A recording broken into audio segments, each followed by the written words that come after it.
So in this video, we're going to be reviewing trig equations and how to solve it. Keep in mind that it's asking you to solve it between 0 and 360, including the 0, not including the 360. So again, between 0, including the 0, not including the 360.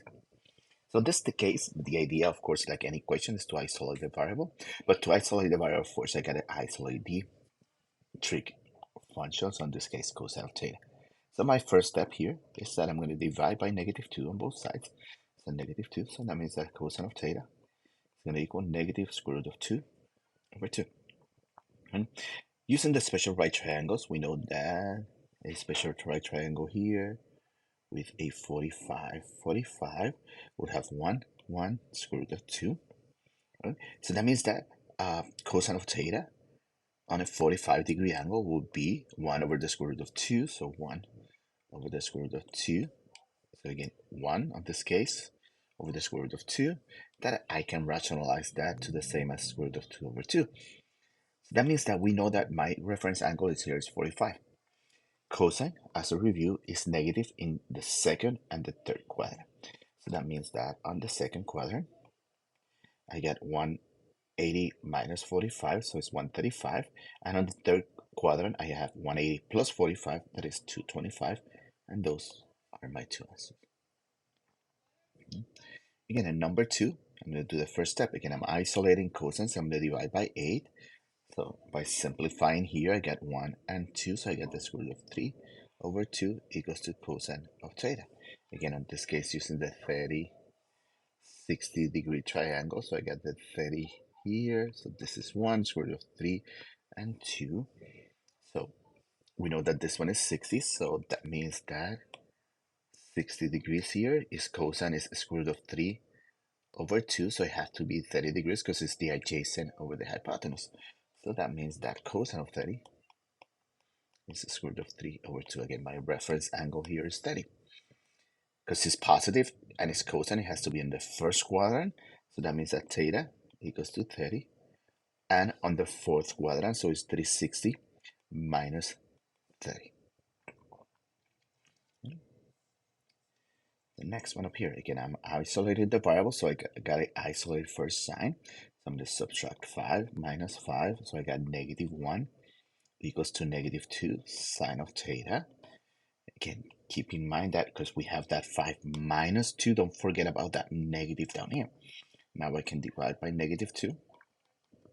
So I have 1/2 equals to sine of theta.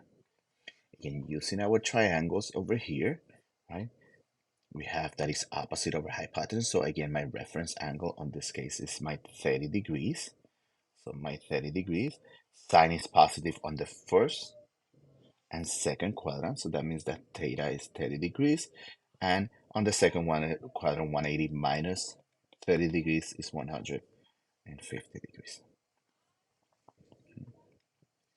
Number 4. Again, I'm isolating the variable. So plus 2 on both sides, plus 2. So I got -3 sine of theta equals to 0. So divided by -3, that means the sine of theta is 0.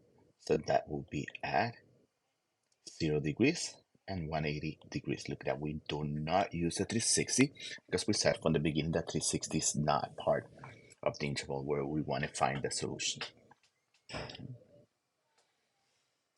The next one again, I'm solving here.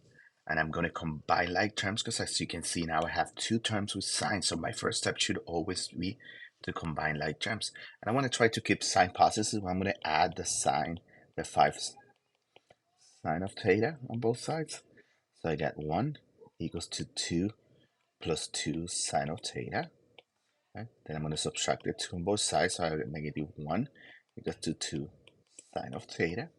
And divided by 2. So I got sine of theta equals to -1/2. Again, you looking at the triangle, we know that sine, right? Sine of 30 is 1/2, right? So my reference angle now is 30 degrees again. So that means that down here, theta is now, because it's negative, we know that that has to be in the third quadrant. So 180 plus 30 degrees, and on the fourth quadrant, so 360 minus 30 degrees. The next one, again, I'm going to combine like terms, so plus 2 sine of theta plus 2 sine of theta. So I got 4 plus 4 sine of theta equals to 4. Now I'm going to subtract 4 on both sides, so I got 4 sine of theta equals to 0, divided by 4, get the sine of theta equals 0. So again, here theta is a 0 degrees and 180 degrees. To the next one, again, I'm going to add 1 here first, plus 1. So I got tangent square of theta equals to 3. Then the square root, and we saw in the last video why it's important that this is plus or minus square root of 3. Okay. So keep in mind that tangent is the same as sine over cosine. So that means that my parentheses that I'm looking here should be something like that. So that means that sine is the square root of 3 over 2. Let's draw that triangle again. I got the 30 degrees. I got the 1 square root of 3, 2, and 60. So it has to be, sine has to be square root of 3 over 2. Or by looking at the triangle, I'm finding where tangent of theta equals to square root of 3. So that means that it's opposite over adjacent. So it has to be 60 degrees. So my reference angle is 60. And because it's plus or minus, I'm going to find it where in every one of my quadrants. So 60 degrees. Then on the second quadrant is 180 minus 60 degrees. On the third quadrant is 180 plus 60 degrees, so 240.